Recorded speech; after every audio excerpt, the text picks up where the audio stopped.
Trust is super important in any company. Like we focus in on key metrics and KPIs and CAC and all the metrics that go through when we think about a business from a high level and the things that we report on and the things that we fundraise on. There's this uncaptured metric, which is you can do it on like turnover or ENPS or something like that, but if you have that environment where people feel trusted and leaders are open, you're not like oversharing. You're not going to do like group therapy with your staff, but something happens, and I've seen the opposite. I've seen what happens is something happens in that organization, and you see your metrics rise, and nobody understands why. Hello and welcome to Marketing Speak. I'm your host, Stephan Spencer. It's my pleasure to have Jason Morehouse with us. Jason is the CEO and co-founder of Checkfront, a powerful cloud online booking and e-commerce platform used by thousands of businesses, in particular tourism and rental companies, in over 128 countries. Jason bootstrapped the SaaS company from his bedroom or basement and turned it into a multinational company that's now even bigger. He's going to tell you about that in the episode. And I actually met Jason 20 some years ago when he worked at my agency, Net Concepts. And yeah, it was in New Zealand where he was working, and I had decided to live there because why not? I've been there for 7 years. So here we are, reunited on a podcast after all these decades. Jason, it's so great to have you on the show. And it's very good to see you. I was trying to think of the years, but it would be 2000. I think 2001 and 2001 all the way through 2006 or so. Yeah, here we are, which is amazing. Yeah, thanks for having me. I've got a lot of love for what you've done, and I certainly followed you, and certainly I arrived I was picking fruit before I started at Net Concepts because that's what you could do on your travel visa. But yeah, lots of good memories there. Yeah, and you were so instrumental in building out some of the code bases that we ended up using. It was a great time. I really appreciated having you on the team, and I'm so excited for you and really impressed with what you've done with Checkfront and turned it into such a powerful business and service. So it's a software as a service. If you could maybe elaborate a bit on what this SaaS platform does and how it filled a gap in the market, that'd be, I think, a good starting point. Yeah. So as you know, like my background, not picking fruit, has been pretty much e-commerce all the way through, going back. I mean, I started not early in the internet, but I'm no spring chicken anymore. But all of my experience going back to 20 years has been somewhere in consumer e-commerce, or a lot of it really just based digital or product based e-commerce, and we've worked on projects. When I got back home to Canada, I was actually still kind of working for your company at some point, but I realized that I had an ability to create things. Mostly, like all of my experience is really just back end and front end and full stack or whatever you call it. I'm not going to get too deep on that, but at that point I had kids that were small. They're now not small, and have lots of attitude, but they're wonderful. They're wonderful kids. I don't want to like age myself here any more than I am, but like booking a flight, no longer a novelty, obviously. Accommodation, no longer, that's at some point all of that stuff was figured out, over a decade or so. When it was things to do, basically experiential travel or whatever, it might be in your backyard, it might be, obviously if you go to like Boston or Auckland or Anchorage, or you're gonna want to do things, and those activities were like frustrating to try to book. They had like PayPal donate buttons and email forms, and so I mean it was a pretty naive idea early on, because I was like, well, I can build something for that, and set out to do it. I didn't really understand how broad and fragmented that space is. And I still don't fully quantify it. It's a very complicated space. Let's put it that way. But yeah, from that, unfurnished basement, started this company, and with no capital, and three little babies running around, and then it became something which is pretty amazing, in that it was self-funded. So our capital was based on our customers. So we would go out and try to figure out the best way to acquire customers with nothing. Make sure they're happy. I mean, most of our customers at the beginning were absolutely angry with us at how poor the product was. There's no documentation, no support, no nothing. But that early like year or two was us focusing on the people that were like super angry, because then we know that there's some passion in there with these customers. And it's like, why are you still here? And they're like, well, you've got this thing and it doesn't do this, or I can't contact you at this time, or whatever. And that's where we focused in on from a product perspective. So how did you identify a gap in the market? Was there, I don't know, like a tourism thing that you booked and it was really painful, and you talked to the operator and like, well, why is it such a poor experience? Why can't it be easier? Like, what started this? Like, it seems so random. It was from a consumer perspective, in that I would try to book something and be like, this is crazy. Yeah, so it was from a consumer perspective. As like an entrepreneur, as you know, you're kind of like, this is crazy that I'm having to like mail a check to somebody, or I do my stuff as probably a lot of people do when you're like booking your travel or anything at like midnight, when the kids have gone to bed and your emails are done and whatever, and you can't do it because these operators who are amazing. Like the most compelling part of this journey is how amazing these operators are, because they're almost all entrepreneurs, right? They quit their job and they're going to go do this thing, create this experience or something. Like these bigger ones that are, proper companies, most of them are just following their dream. And for me, I can really attach to that. So I'm like, how can I help? And I can help you with product. And the education component early on was a lot. And they were like, my customers like to speak to me. And I'm like, no, they don't. Some of them do. But the whole premise, if I boil it down like to like a mission, is these people are doing kind of like, I don't want to like over sauce it, but they're following their dreams, and they're spending more time dealing with all this crap bookings, and they're getting overbooked, and they're getting bad TripAdvisor reviews or whatever, or the bus didn't arrive to pick whatever it might be. So like the statement to like even our staff is like, you are helping people basically fulfill their dreams. They have a degree in something, and they stop that, and they're going to do guided kayak tours in Seattle or something, because that's what gives them purpose and allows them to be happy. That's a pretty good mission. Like I don't know what else, it's very compelling to me. And do you put on customer conferences and networking functions where they can network with each other and build friendships and like collaborate and commiserate and all that?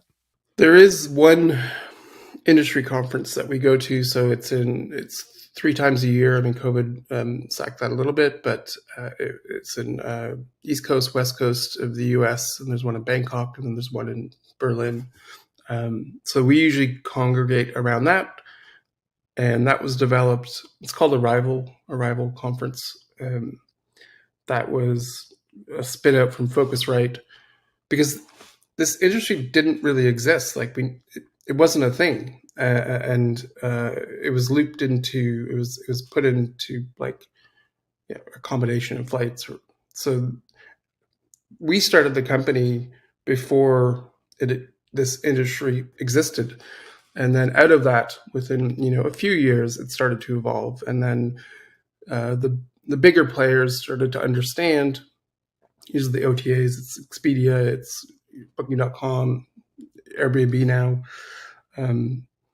That this is like the Wild West of a space that is evolving, and we were kind of there to see that all the way through, which was pretty cool. Because when we were trying to raise money early on, they were like, "This is not an industry. Like, I don't even know what you're saying." I was like, "Okay, we'll just give it a bit of time." Again, if you think about, if you arrive in Austin, your flight's taken care of, hotel or your experiential accommodation or whatever it might be, and they started to realize, well, there's things that you're going to do, and they've always been on, and still are on, very legacy systems. If you go to Niagara Falls, it's these are desktop systems that they're still running their software on. So yeah, it was a moment in time, and we fought it out, and now we're here on a podcast. Yeah. And you have how many staff?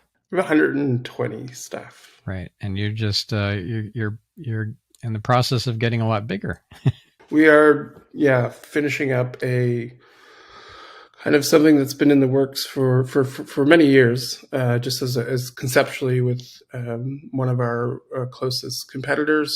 Yeah, it's like the magic moment. We're always at those conferences. We hang out and talk shop, and through COVID, we would try to support each other, which we always did as a company. Not every company does that, is to try to stay in touch with our competitors that emerged after us. And that served us really well, doing something that's pretty amazing, which will be announced later. Well, it's actually, by the time this episode airs, that will be announced.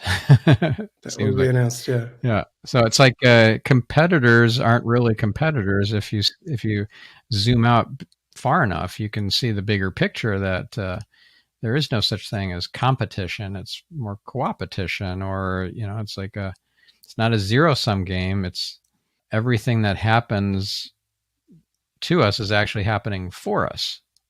It's like a game where it's rigged in our favor.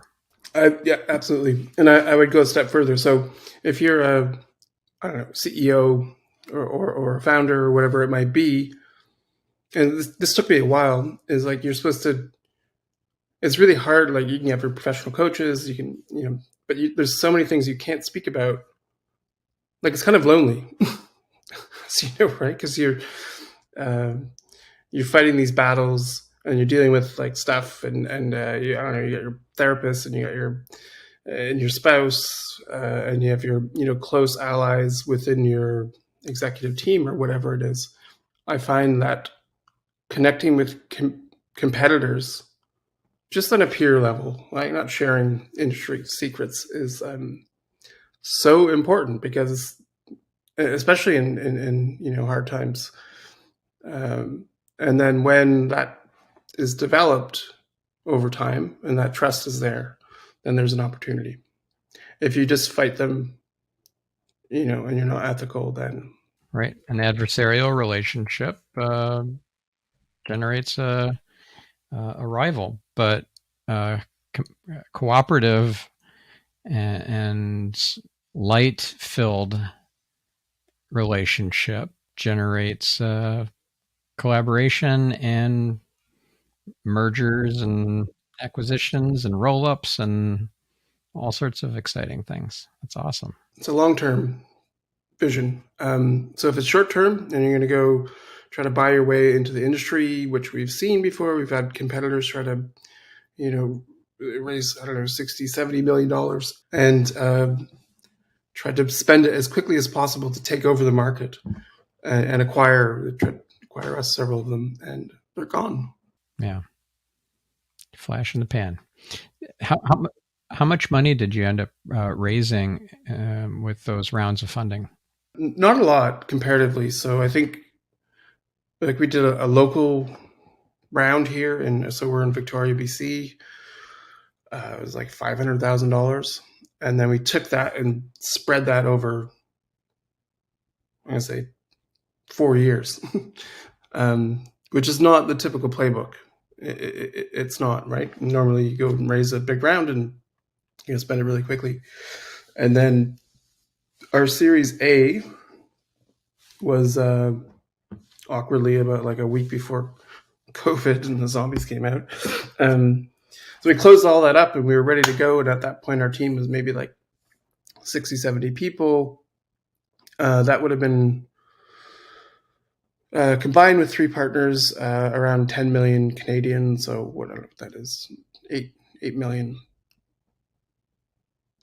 So a 10-year-old company on $8 million, let's say 10 Canadian and upwards, is somewhat unique in this space. You know, one thing I really appreciate about you as a business leader is your vulnerability and openness.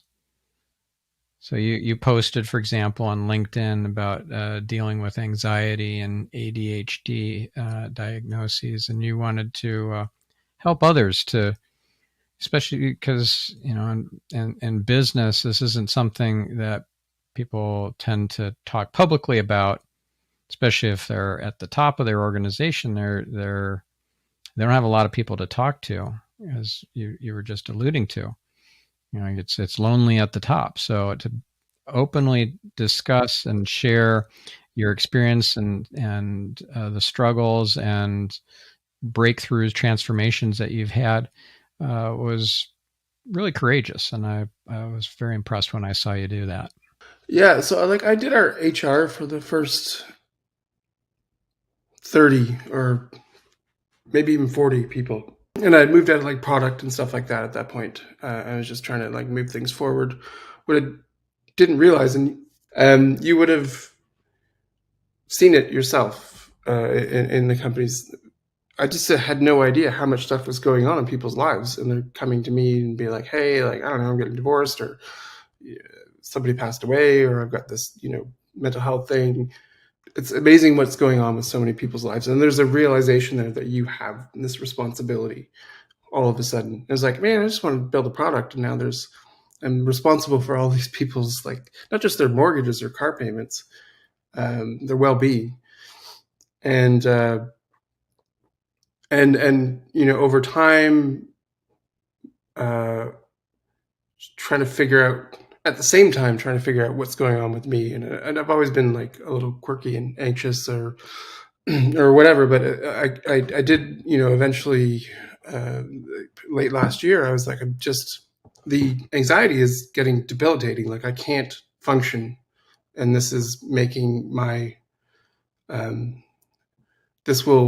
I don't figure out what's going on, then the potential of the company will be diminished, not to mention just myself and my family. So I'd found a place, and I was like, look, to my staff, I'm like, I'm going to be away, like not way away. It's like not far from here, but I need to spend some time on this. And I've always been really open, especially with mental health. I grew up in we can have a whole other podcast on that, but it was amazing. It's life-changing. And they're like, you have some form of complex PTSD, you have some form of, definitely generalized anxiety, and you have ADHD, which I had no idea. And then they kept putting things on there. But I think when you look at the stats from like a founder perspective, which I put in that post, it's alarmingly high. And it's like, it's the things that power us. I know this is like a marketing speak, but now I'm going to rant. Those are the things that like I've identified in like entrepreneurs, like new young ones that are out there fighting. And it's like, why are we doing this? Like, it's so much easier just to go get a job. But there's something within that package, of all those wonderful things that define us as to who we are, that put us outside of like the the normal world that we live in, and have us fight on to do something that's like really unique in industry. But in that, there's great success stories, but there's a lot of like heartache, and there's a lot of failure, and there's a lot of these things, when these if you're accelerated by some of the whatever your history or your upbringing or whatever it might be, amazing things can happen out of it, but it can also be quite tragic. So I think it's really important that people share that, and I know it's way bigger now. It's much bigger, and people need to share and be open and be honest. There's nothing wrong with it. Absolutely. It's every challenge is a disguised blessing. And I have never been diagnosed with ADHD, but I wouldn't be surprised if I had it, if I were to get tested. I don't see any benefit of having a label, but I do see that I have certain behavior traits that scatter my focus, pull me in different directions, and it's hard for me to get focused. But when I am focused, wow, I can get a lot done. So it's hyper focus, which is, I mean, yeah, I'm not like super crazy about labels, but understanding it for me was really, because it's confusing to people when I'm working 20 hours. I have this one singular thing that I'm going to do, and I'm going to do that, and nothing else matters. Like, whatever, I don't need food, I don't need sleep, I'm just going to go. And then, it's like, oh my God, this guy's like amazing. And then the next week I'm just like, I'm not doing anything. you're kind of useless that week. Yeah. Yeah. So it's like you just, and this company was built certainly early on that, is like, I have this thing I'm going to do. I have this thing to prove to people that I can do it, because I've been told over and over and over that I can't do it. And then I'm like, and that activates like this hyper focus, and then I do that, and then I crash, and I do that, and then I crash. So I'm working through it. Like I'm not Dr. Joe's. I interviewed one of the leading ADHD experts in the world on my other show on Get Yourself Optimized. It's Dr. Ned Hollowell. Do you know? Oh yeah. You know him? Yeah. Yeah. He's amazing. So he describes ADHD as having a Ferrari engine but bicycle brakes. You have an overabundance of attention. You just don't know how to harness it and channel it. And he has some great books and a lot of really great material on how to do that. Yeah, so I recommend that episode if you're curious. Oh, check that out. Yeah, yeah, and anxiety is another thing too that I covered on that show. That episode, I want to point out for you and for our listener who might be dealing with panic attacks or anxiety. It's Andrea Peterson. She's the author of On Edge, A Journey Through Anxiety. Yeah, so that's Andrea Peterson's book, and that was another great episode. And then you mentioned PTSD. I actually interviewed multiple people who are expert at PTSD, such as Dr. Mark Nelson, who wrote PTSD for Dummies. I also interviewed David Berselli, who is the creator of TRE, trauma release exercises. So you get your body into a state of kind of like shaking, getting into these shakes that trigger a parasympathetic response in your body. It's like, how an animal that gets hit by a car would kind of shake it off. So when you get into this body pattern of releasing trauma of doing the shaking. And I've tried it because David walked me through this process, and you can do it yourself. It's really powerful. So you can heal unresolved trauma that's in your body and in your memory and so forth, that just through doing a simple body exercise called TRE. So those are a few episodes that might be interesting for you. When they were like, you have complex PTSD, and I was like, I'm not like in the army, and or whatever, not a first responder, but it is a real thing, and it is a driving factor in my life, which is part of understanding it. You combine all those things like little parcels and packages, and that's me.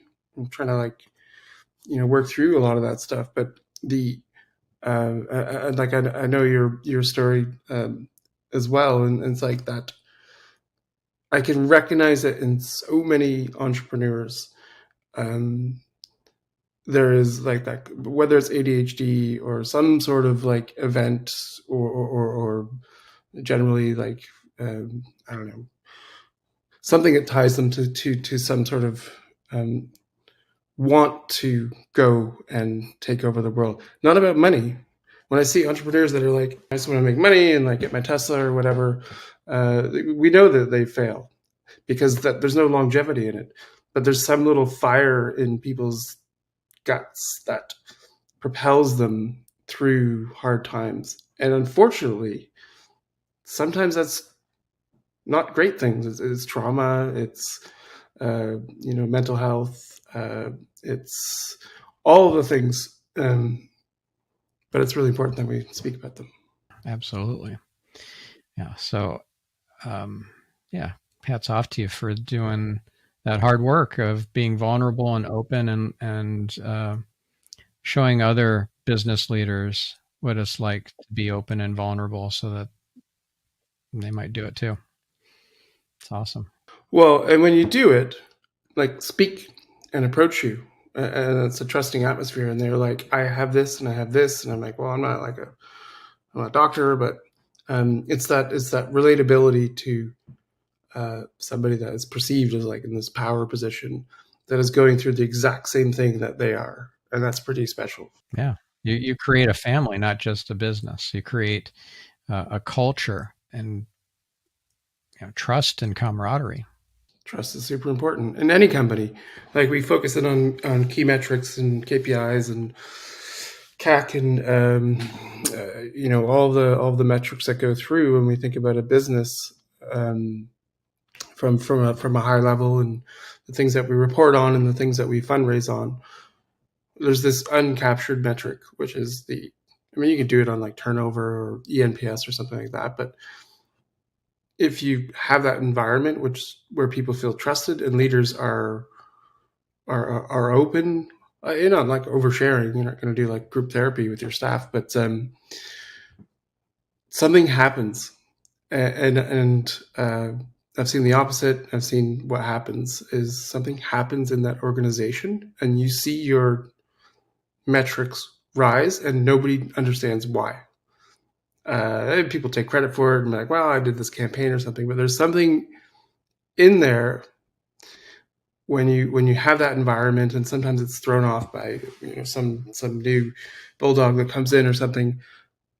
I've seen it, and I can't quantify it other than is that environment of trust, safety, which to me, brings innovation. And don't get me wrong, like we messed it up a bunch of times, but I've seen the spikes. I've seen it happen, which is, not. I don't know where you're going to put this podcast, but it's related to marketing in some regard because those things are really important. Yeah. You're going to hire all these people. You're going to pay them this amount of money, and they're going to hate their jobs because they're, focused on this one key metric. Yeah, and then they'll quiet quit, or they'll get poached by some other company in the area. Yeah, if you want to build a business that lasts, you have to be concerned about employee, not just satisfaction, but happiness, fulfillment, joy. It's something I never, like, going back to like when we started the company, I had like no idea. Like, I was focused on product and trying to make money, trying to pay the bills, basically. But, yeah. If you could elaborate on ENPS for our listener who's not familiar with Net Promoter Score, that might be a good thing for some of our listeners to know about. Yeah, ENPS. So that's, you do that with your employees and you do it with your customers. It's a metric. Doesn't quite read to everything, but it gives you like a little bit of a view into what's happening. And the most important piece of that survey is the employees' readiness to recommend their company to others. Yeah, I mean, it's one question. And if you're a customer, it's a similar question. Like, would you prefer somebody to this business?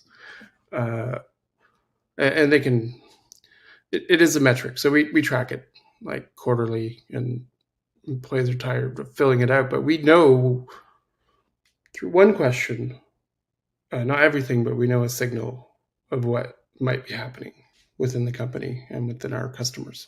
And how often do you measure that? Once a quarter.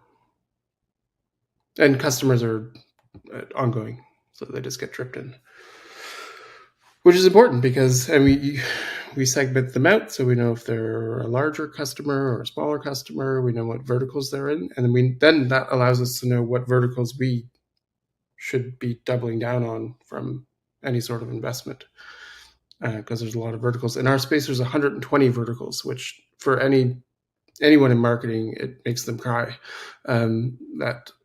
Yeah, that's an insane number. How do I even do this? But they're in the experiential software part. But wow, do you have a bunch of personas that you've created for all these different kinds of niche markets? Yeah, we've done a couple evolutions of that. Yeah, we've got personas. I feel like we spent way too much time on it, to be perfectly honest. We had like decks, and we had, I think, yes, we do have personas. I just think that the problem is, like, when you get a bit bigger, that intuition part of it goes away, and you end up creating presentations and assumptions based on, smart people. So we kind of went back to like what we had done earlier, which is just speaking to the customer. Like, we don't need I don't need 120 pages of personas. We need to know where we fit, and we need to know what areas of the industry to invest in, what conferences to show up in, what, all that. It's important stuff. But I think companies, when they hit some sort of scale, overthink things and abandon the reason that they got to that point. I don't think it's just us. Hopefully it's not just us. Yeah, so this is an important issue. If you abandon your intuition as you grow and you kind of lose touch with that gut instinct or those whispers into your consciousness from that still small voice, now you're flying blind, or you're myopic in your vision. How do you keep that intuition? Like, how do you keep that magic going as you grow? That's leadership. That's the role, is to understand when things are going in a way that is like transactional thinking, and like you get into OKRs and KPIs, and those things are important. But if you want to, I don't want to go too deep into philosophy here. There's a soul in a company, right? And it's not the founder. It's what they created, and that's important. And the thinking that goes around it, and that's your innovation, is based on that. And when you framework that into an abundance of process and analytics, and data is super important, and you can do all those things, but you have to like maintain that, and you have to fight for it, like you do at some point. You're bringing in experienced leaders and board members and advisors, and all of a sudden you're in this company that you don't recognize anymore, because they're not innovating, they're not thinking. And you, me, your other people that you're bringing on have to understand that we're not IBM. we're innovating and we're measuring what we're doing, but it is hard.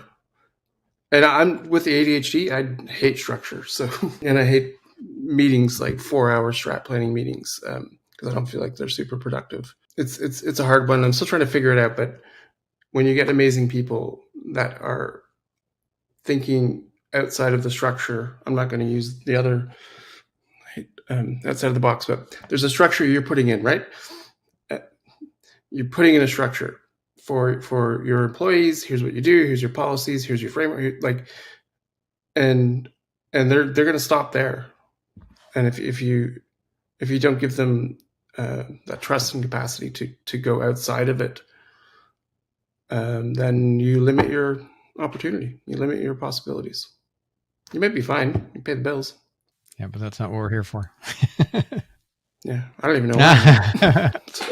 Well, that's the next step. Figure that one out.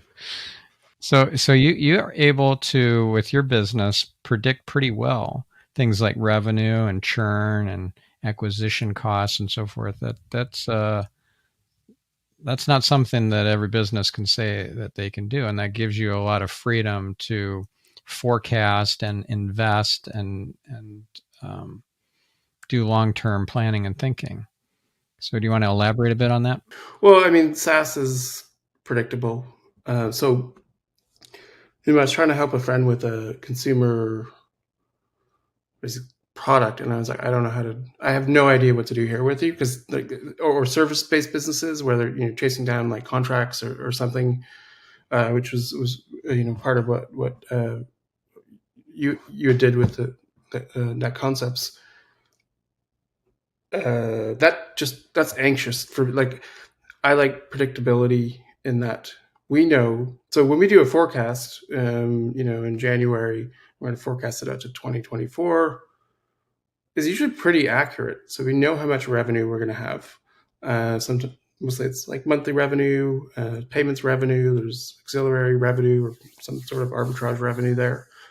So we know when we can hire this person or invest in this thing. And sometimes it's like, well, we can't do it till June because we've got this monster payroll. But in June, we're going to do this thing. So then we'll move our product roadmap based on that and our marketing plan based on that. It can be frustrating. But then when we see like key inputs that maybe and always need to be optimized, but well, how can we change what we're forecasting, because it's super predictable? Our churn is really low. Like churn sits around 1.5%, which is pretty good for SMB. Revenue is predictable. Payments revenue kind of bounces around, but that's okay. We know the seasonality on that. So it's predictable. And sometimes you can be lazy on it because you're like, well, we know what's going to happen in 6 months. Like we know where we're going to be. And the bigger question is like, well, how do we actually get bigger than that? What are the areas that are working? Is there additional campaigns or leadership or whatever it might be that we can run to tweak these basically 5 metrics, right? So it's because we're product led, we're 99% inbound. How do we get more users? So they're on the site. That's one metric. Are they qualified? Are they coming in just randomly as like a spa looking for a booking system that's not going to be a fit? Number 2, we need to get them to a trial. We don't do demos. You're like right into a free trial. And then the next one is activation. So are they doing the things within the product? Do they understand it to have that light bulb moment and of like, hey, this is for me, or like we need to get them to a point of basically with support and servicing and all that. But we've always wanted to make sure that our customers understood the product. There's three points, okay? And the next one is to put in your credit card, and then the follow-on is retention. There's really only 4. I mean, there's more when you dig deeper, right? But there's 4 customer journey points where that's where we spend our time. How do we get more visitors? How do we get them in? Are they qualified? Do they activate? Do they do the things that we know that they should probably do analytically to convert, to be like, this is for me. I'm gonna pay $100 a month for this or something. And then how long do we retain them? That's it. And you said you're 99% inbound. Can you elaborate on that? So all of our leads come in through organic. They come in through partner channels that we, so early on, when we were like 3 people. So I'd created this WordPress plugin because I was like, we need some sort of CRM interface. We had one trial a week previously because nobody could find us and nobody knew what they were looking for. I put it in WordPress. It was probably 30 lines of code, which just packaged in like this booking flow. And I woke up in the morning and there was like 400 trials for this product that was basically beta, had no support, no nothing. So we actually had to turn it off because I was working at a different job, moonlighting this, and fixed it. I hired like one support person to like answer the questions, and so then we took that and replicated it, and it was hit and miss to be like, okay, there's these ecosystems where SMBs are trying to find something. So if you look at QuickBooks or Xero, hey, there's like hundreds of thousands of SMBs, and this is a free way for us to connect with them. It's not an Apple Store, RevShare, or anything. It's just free. So you build an integration, which generally is not that hard or complex to do, and then you're there. So all of those, that entire ecosystem that we built out, which was probably 50 integrations, which didn't really cost us a lot of money, allowed us to get to a point of scale because it is a scattered kind of buckshot space. So you can't just show up to one conference. So we spent a lot of time on partners, ecosystems, app stores, places like App Direct, all those kind of things to generate inbound traffic, and then obviously focus in on SEO and then eventually start to have the budget from those efforts to go into paid marketing and larger campaigns. What's the most effective, dare I say, growth hack that you've come up with over these years? I think it's that. I think it's those free ecosystems. 30 lines of code brought us, and still continues to bring us thousands of leads. They don't charge for it. I mean, it's not going to fit for every business, but there's probably somewhere that you can find where your customers are and bring value. It's not like affiliate arbitrage or something. It's like you're bringing value, and they're there, and they're probably not. They don't know who you are. So I would imagine for a lot of businesses, there's some place, some partnership. You don't need a badass BD person to be having steak dinners with some sort of partner. You need to at least first find the purpose and what you want to do with that ecosystem, and then do it. And then you can go have your steak dinner because they'll start to understand that you're a meaningful part of that ecosystem. Right. And you mentioned you're product led. What does that mean exactly for somebody who's not familiar with that phrase? It means we're cheap.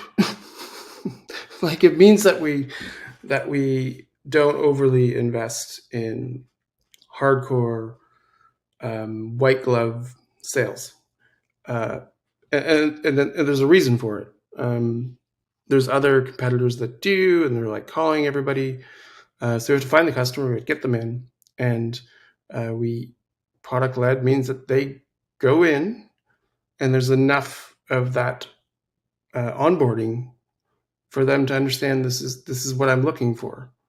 It's pretty simple. Like we overcomplicate it, but so I'm looking for. Price is right. It's the UI makes sense to me. Hey, I can be taking payments in like 45 minutes on my website for this thing that I'm doing, and that's basically it. It's not to say that we've got an amazing support team and a customer success team, which is more on the enterprise. But product led is that we don't. We have a sales team, but they're more up market. So product led is just, if you were to sign up today and you get in there with whatever it is you want to do in Miami, rent some boats or whatever it might be, we need you to get to the point on your own that this software is for you. And that brings our cost of acquisitions really low relatively. And that means we can spend more to acquire more customers. And then we backfill that with amazing customer support and a CS team.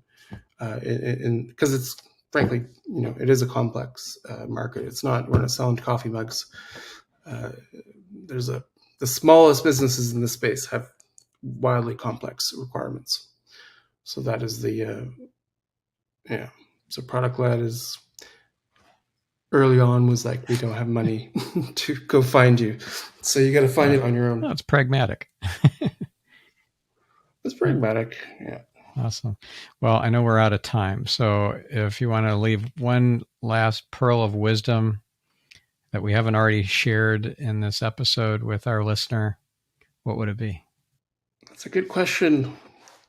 I don't even know where I'm trying to think about the whole last hour here.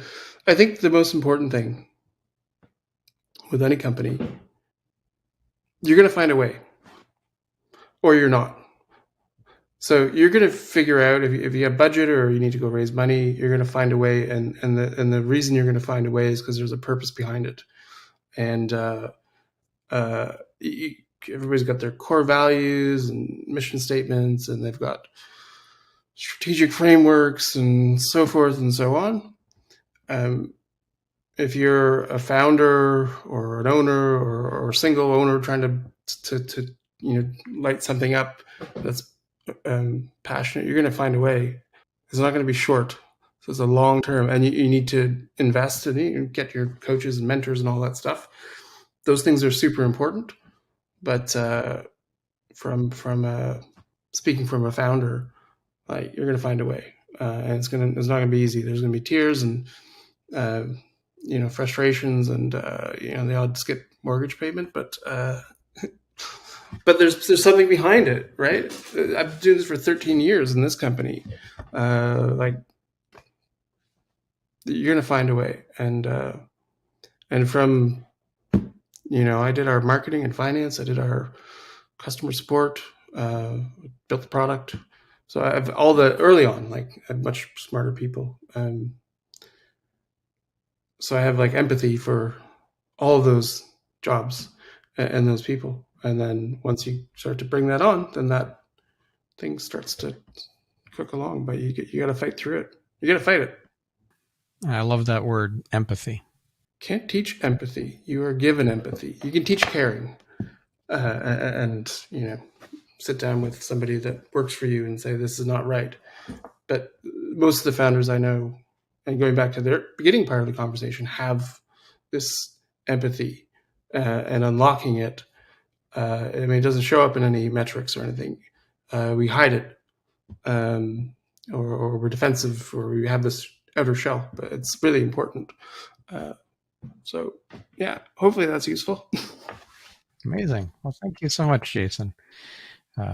Again, congratulations on your success, and thank you for sharing so openly your journey and your story, and all the challenges and roadblocks and detours along the way. That was great. Absolutely crazy, but I wouldn't change a thing. I changed a few things, but I don't know what else I do. I'm not a really good employee. So I am a good employee. I'm just unpredictable. You are a great employee. Yeah, awesome. Well, thank you so much, Jason. Thank you, listener. And I hope this inspires you to be a leader in your own way. We'll catch you in the next episode. I'm your host, Stephan Spencer, signing off.